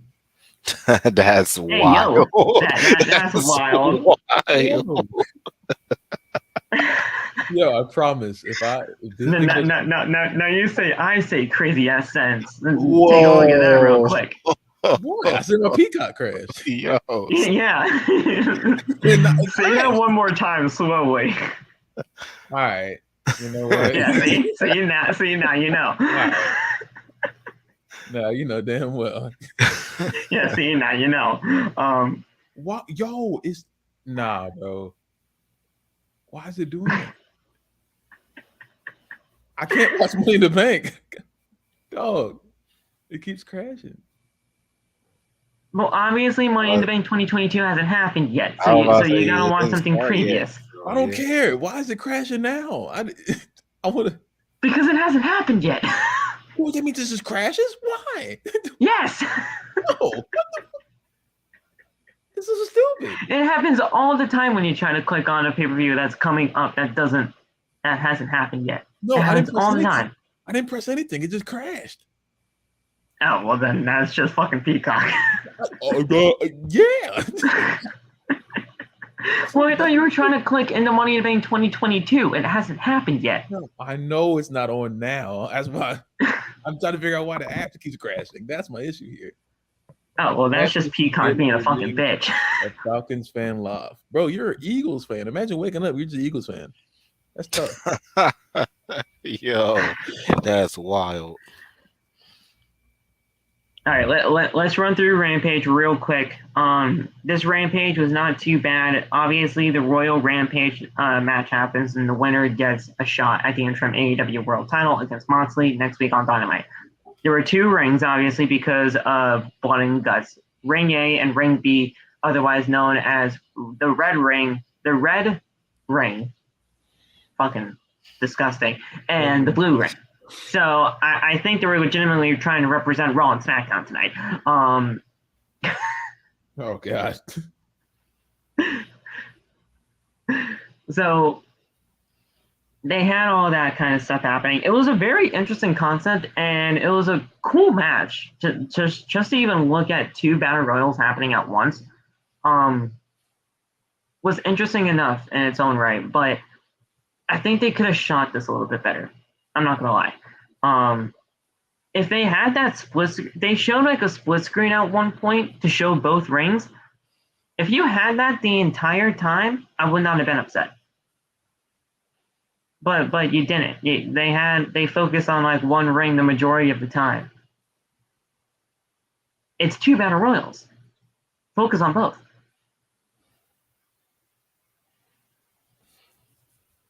I would have loved the split screen the entire time. That would have been great. But yeah, I guess to each their own. The final two happen to be Darby and Brody King. Brody King obviously being a part of the House of Black, and Darby, I mean, we all know who Darby Allin is. But this is cool. This was cool. It was a interesting final two, but I liked it. And the winner, I wanted Darby here, but I'm not mad at Brody because it gives him a real good opportunity against John Mox. Yeah. You want to prove yourself in this company? You go up against your world champion. And Brody's going to have a good match. Because I know what Brody did back in Ring of Honor, and he did great. Yeah, this match gonna be a banger. Like I said, I thought it was gonna be freaking Orange Cassidy, but freaking Swerve. Anyway, whose house? I thought they were legitimately going to do Swerve versus Keith. I really thought that. I thought they were going to try that because of what they've been doing, but I was about to say they could have, but like they put them in two different Royal Yeah, they Rumbles. did it in So, two different rings. yeah, so That's I'm like, fine because Darby was in one ring and Brody was in the other. That's how it's supposed to work. yeah. So it didn't. That we'll see what happens. But I was fine with Brody winning this. I really was. And this took out a good chunk of time too. This took out like the first half hour of the show. Yeah. See, SmackDown, that's how you do it. Yeah. That's what they did though with the Battle Royal. They took out the first half hour. Yeah. One was stupid. One actually made sense. One was stupid. One actually made sense and actually had some stakes. And I counted this too. Freaking WWE had like 4 commercial breaks in 30 minutes. I'm like, how does that happen? Pizza Hut, buy now. Yeah. During this Royal Rampage match, they only had 2 commercial breaks. Okay. Man, and both of them were picture in picture. Exactly. Both of them were picture in picture. So you saw the entire 30 minutes. I hate Fox, man. No, but apparently, if you're on Fight TV, you got to see the entire Blood and Guts match with no commercial breaks. Wow. So maybe it might be. Oh no, I'm not gonna buy Fight TV. But people are actually thinking it might actually be worth the $5.99 a month if you get Dynamite with no commercials. I don't care that much. I don't care that much either. I'm fine with it. Plus, a lot of the commercials are picture in picture, so you see it. So I'm fine with it, but it happens. Then we had the Young Bucks versus Hiroki Goto and Yoshihashi. We saw Yoshi again, guys. Yoshi, here we go. The Yoshi Nation stands up. Yoshi. This was a great tag match, and they used both rings in this, which is great.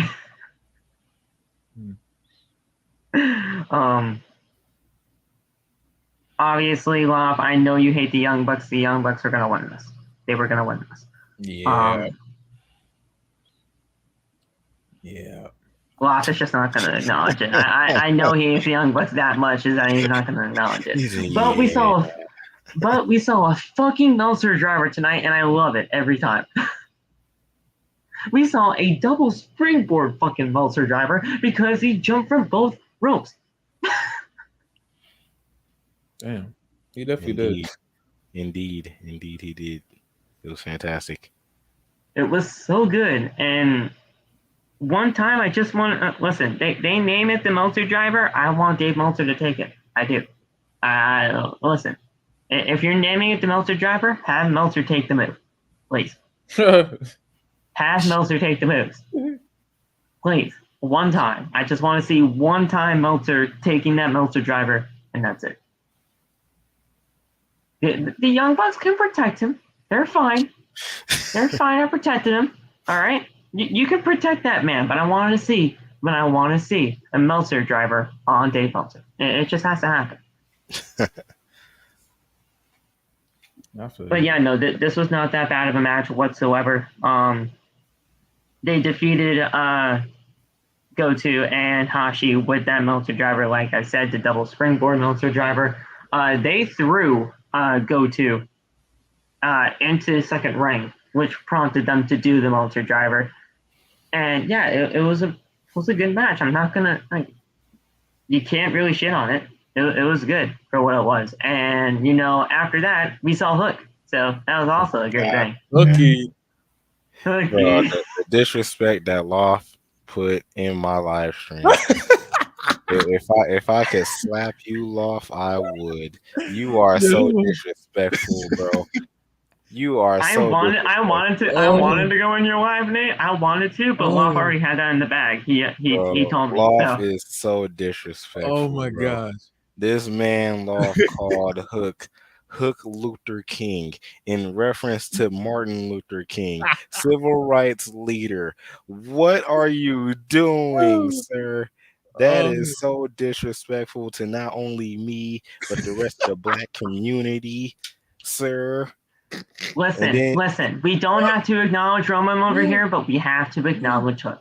Acknowledge you're real. Bro, you can acknowledge Hook Hook, but Chief. don't go as far to calling him Hook Luther King. Like what? No. Yeah, that's crazy. I will say that. That is crazy, Bob. That is kind of crazy. Yo. What prompted you to say that? Well, like what? I felt like saying this. So This dude said Hook Luther King. I'm like, if I could slap you right now. He was speaking the truth. I was so pissed. Phil. He was going all over Alex Marvez tonight. I don't know what the fuck that was about. I was cool with Hook because he was eating the sweet chili Doritos, which is my favorite Doritos. So I was cool with that. So there you go. You're a Hook fan now. He's no, I didn't say I was a Hook fan. I said I was. See, yeah. No, you're a Hook fan now. You said it. You're a Hook fan. He eats the same Doritos as you. You're a Hook fan. Oh my God. You're a Hook fan. That's it. See, he acknowledged Hook tonight, and that's it. Then we had Nyla Rose with Marina Shafir. Marina Shafir was on my TV, which I didn't like, but that's besides the point. She just is terrible. And Toni Storm. Loft, Nate, it's Toni time, baby. Toni. It's Toni time. Well, I just threw himself in the camera saying Toni time. Listen, Toni's great. Nyla, she's very serviceable in the ring. I don't have any problem with her whatsoever. She's great at what she is used for. But the match didn't get that much time, as it usually doesn't, but it happens. Then again, here's the thing. Well, the Battle Royal took the first half hour of the show, so I didn't expect the last two matches to really have that much time. But we had Storm. She won with her DDT maneuver, and what was worth mentioning was that Thunder Rosa, she came out after all of this, after a double team on Toni. And she helped Toni take care of Shafir and Nyla to end the night. Now, Excalibur said Thunderstorm is about to brew. So we could be seeing something with a tag match next week on Dynamite with Thunder and Toni versus Nyla and Marina. That only makes sense. But if this leads to Toni versus Thunder again, I'm not going to be shocked. I'm not really feeling that one, but we'll see what happens, I guess. Well, who else is there? Well, there's nobody else, really. I don't know. That's a very good question. Shit.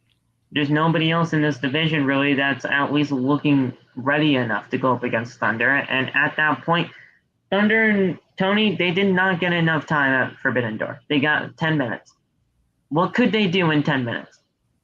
Not much. They had a good match for the time being that they had, but they did not have enough time. And honestly, I think people want to see it again because they did not get that time that they think that they should have had. On a 4-hour pay-per-view, they had 10 minutes. I don't know how much he watches Impact. I need Toni to watch Kiera Hogan's matches in Impact. She can work a singles match. Oh, no. Kiera's great in the ring. She's great.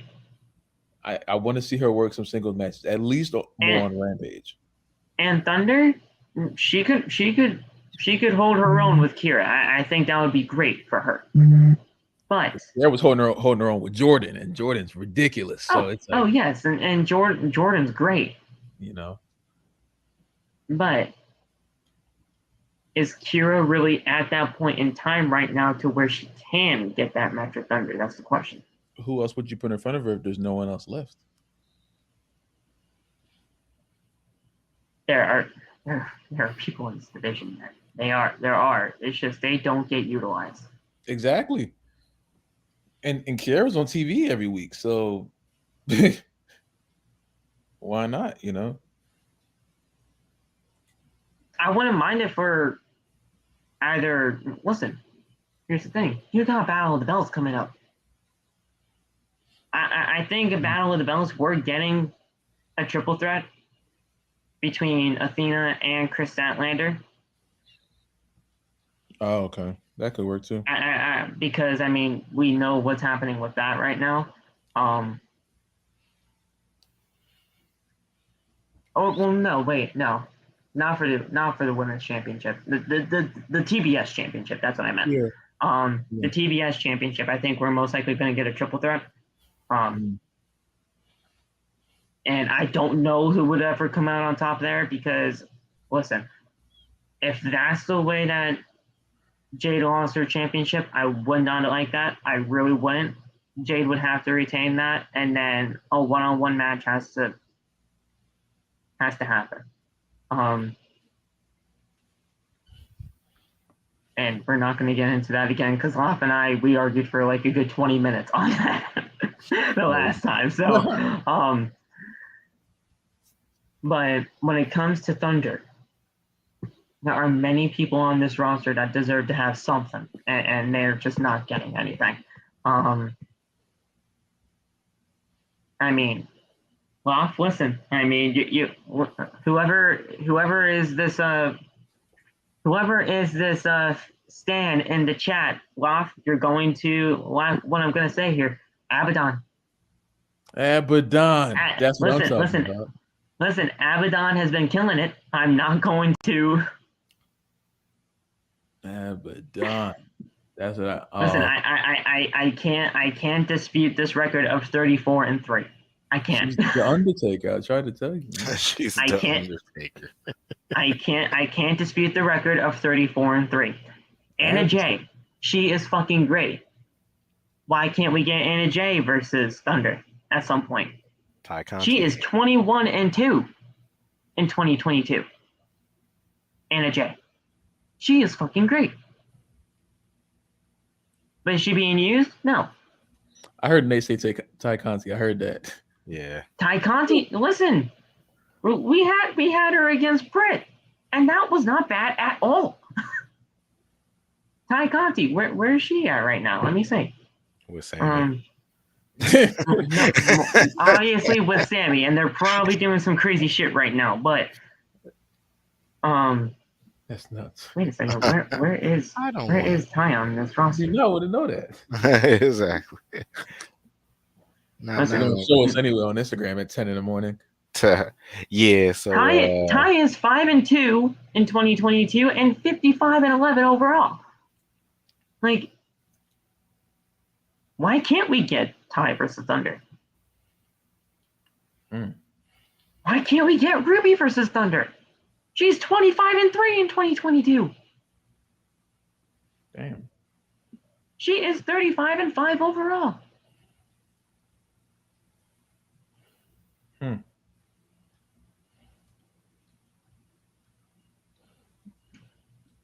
That's crazy. Where the fuck is Hikaru Shida at? Where is Shida at? She is 55-13 overall. I thought she was injured. She injured again? I don't know. I could have sworn. God dang, bro. My bad. These folks are popping these loud fireworks outside my house. Oh yeah, that's why I closed the window because they were popping here too. But if she's injured again, that sucks because I thought she just came back.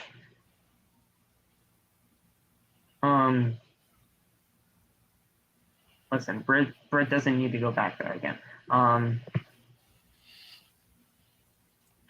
Point is, Nate, like I said earlier, there are a ton of people that could go up against Thunder if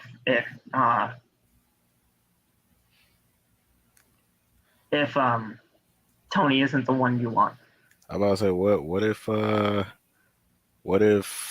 I don't know how y'all feel about this, but what if you throw Jay Cargill up in there, hold 2 belts? That's I wouldn't like that because somebody has to lose that. And Jade obviously is not losing right now, and Thunder, she can't lose that title right now. She can't. That's a lose-lose situation right there, bro. Logically, I wouldn't like that. As a fan, I would be running all over this house. So I mean, I'm conflicted, but I don't think. I don't know. Guess what Red Velvet's record is right now, and it sucks that she's injured right now. Like 6-1. In 2022, she's 13-5, so that's not bad at all. And in overall career here in AEW, just guess. Shit, I don't know. 44-13. You're not. You're kind of close on the wins. It's a little bit higher, but it's 51-24. So she has over 50 wins. That's not terrible at all. Like, I would not be mad. Listen, any of these people I'd like to see against Thunder. It's just Who's the other girl? Damn. Rebel. The only other one is Rebel. Oh wait, no, that's with Britt. It's The girl, yeah, Red I Velvet. think she comes out with Britt. Talking about Rebel? Rebel Yeah, that's probably it. Yeah. Or you talking or about Jamie Hayter. No, it's Hayter. It's Jamie Hayter. It's Jamie. She's 5-5 in 2022 and 11-15 overall. So she hasn't really had matches yet. Jamie Hayter. That's the one. Jamie Hayter is great though, and I think she has major potential. That's the one. I thought they were trying to split up Jamie when Britt was the champion, and I thought we were going to see Britt versus Jamie at one point, but obviously that didn't happen. But Jamie, she has great potential, and honestly, I would not mind Jamie against Thunder because that's a great match too. A lot of these women can have great matches with Thunder Rosa. Yeah.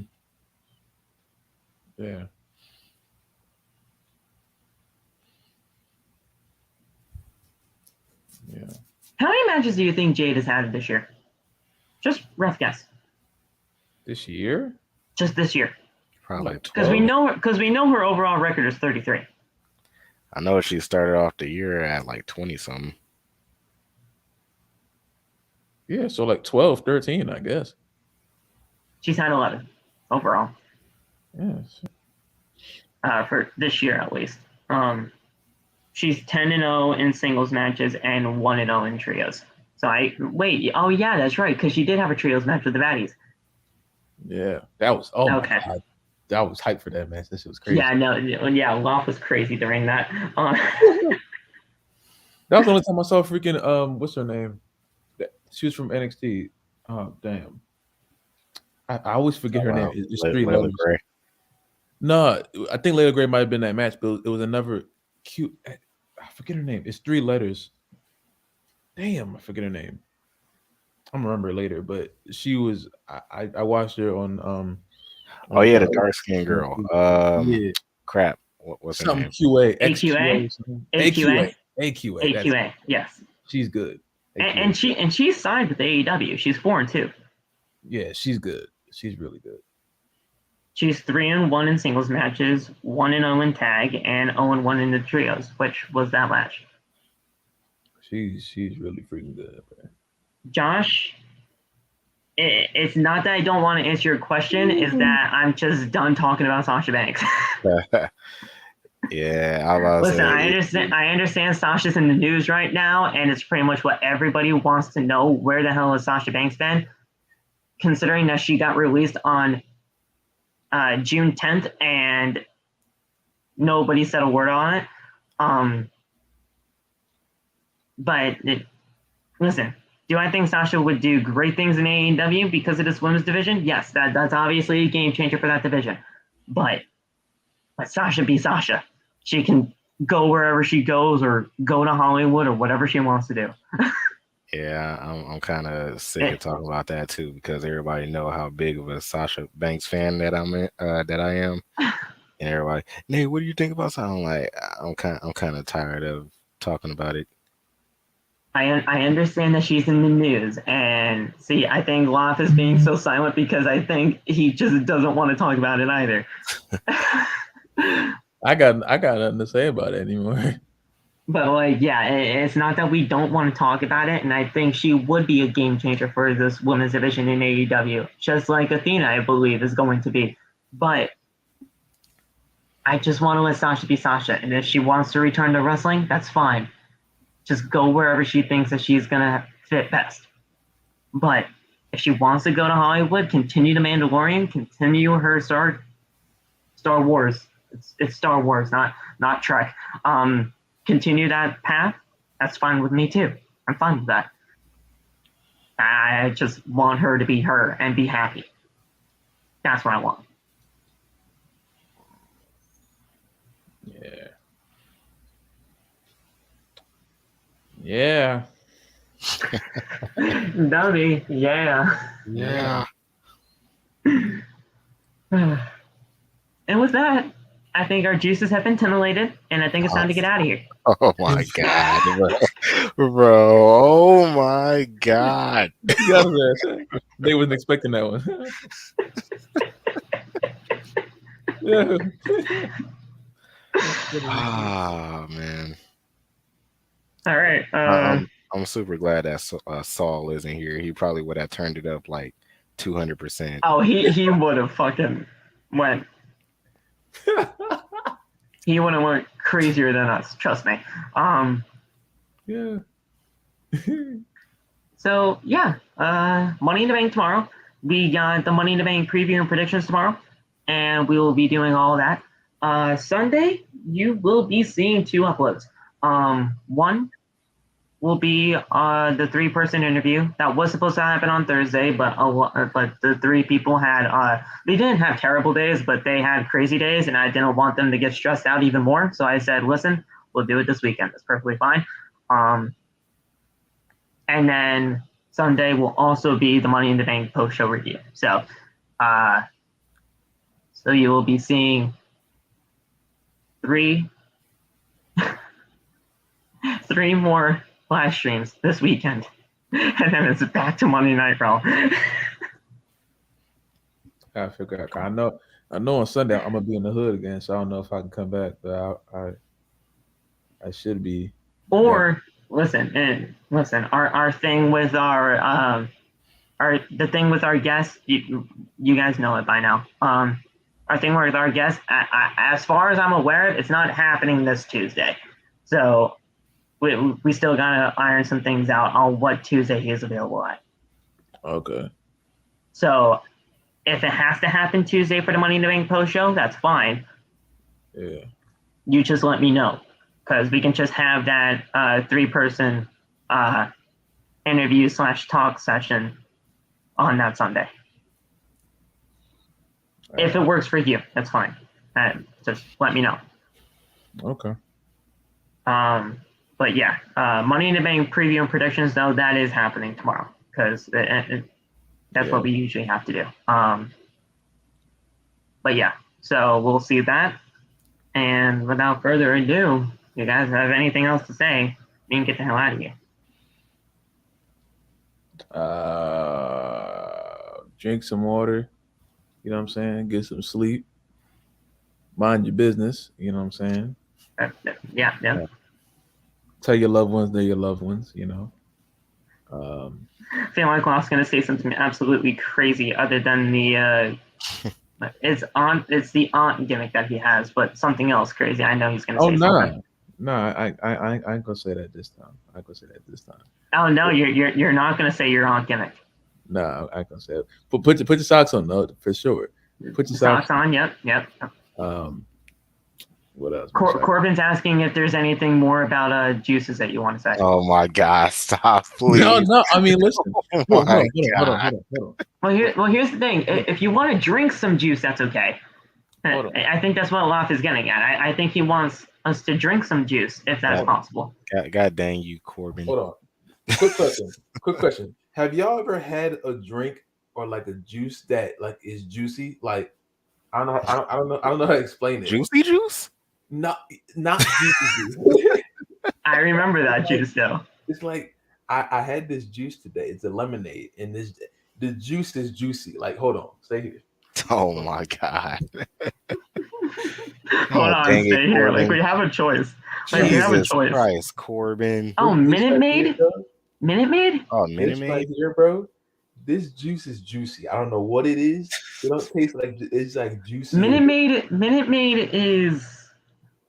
This It is depends on what you like. I mean, if Minute Maid is good for you, it's good for you. Bro. I personally don't enjoy it. I drank this whole bottle today. Look, I opened this bottle this morning. This is only me. It's only me here. I drank this. That's it. It's only for me. It's only me here. Bro. I personally don't enjoy Minute Maid, but I guess it's just to each their own. Bro. Just saying. That gets my juices tintillated. This juice right here. This tintillates my shit. It's not even juice though. That's lemonade. Even so, this lemonade gets my juices tintillated. You know? Bro, stop saying it, please. Nah. You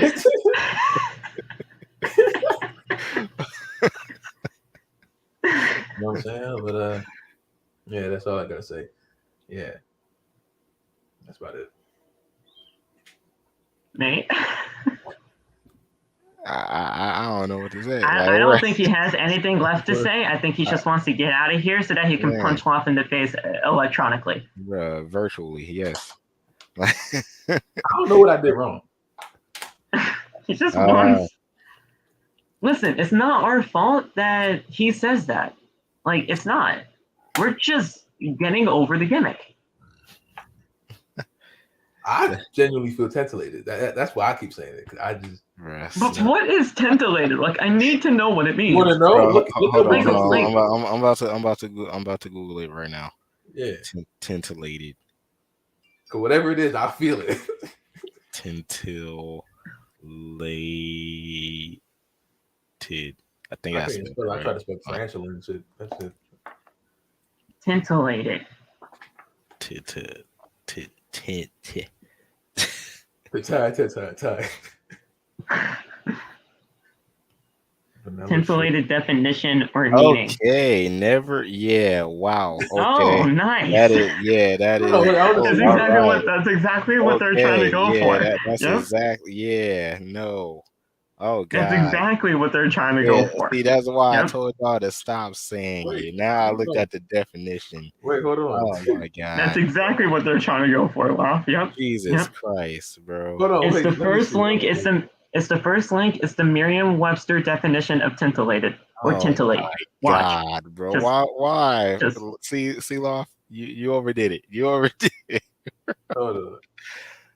It's the Merriam-Webster definition of the word titillate. Okay, so go by that one. Stimulating or exciting? No, not that one. Nope. Go to the Merriam-Webster website. I am. Look, it's a. Hold up. What is the first definition that it says? Hold up. Pleasantly stimulating or exciting. Oh my God. No, that's not what I have. Look. Oh, you have the adjective. Look at the verb. Titillate. What the F? I'm not gonna go look at the fucking verb. How, bro? Tintillated verb. Titillate. Oh, okay. Yeah, see, that's what they're going for. Oh, nice. He said that's nice. Why he keeps saying juices. Like, what do you mean? My guy said nice. Like, that's a good Why thing. do you think he says juices in the way that he does? Aroused by stimulation. Like that's a good thing. Hey, man. See, I'm the only sensible one on this podcast that tried to stop it. Hey, man. The only thing I got. Listen. No, here's the thing. No, we're not the ones at fault. You want who's one at fucking fault? Fucking Bruce. You fucking asshole. It's fucking Bruce and his goddamn writing that has to do this shit. Freaking Bruce. It's fucking Bruce Pritchard. Don't blame me for this shit, Nate. It's fucking Bruce. It's fucking Bruce. No. Don't blame me for this shit. Nah. Loft, after this podcast is over, I'm virtually smacking the crap out you. So what smack me for? It's not his fault. It's fucking Bruce. I'm about to say your skin is gonna turn light skin. Hey, yo. Okay, wait a second. We're ending this now. Listen, drink your water, put on your socks, have a good night. Happy 4th of July for everybody. I hope you celebrate well. If you're off work the entire weekend, congratulations, you fucking earned it. And if you're back to work on Tuesday like me, it's gonna fucking suck. But I'm gonna make this work. Have a good night. Stay safe. God bless. Happy 4th. And yeah, I know I'm not gonna say it because then Nate would fucking kill me too. Goodbye, guys. Taste the rainbow. That's it.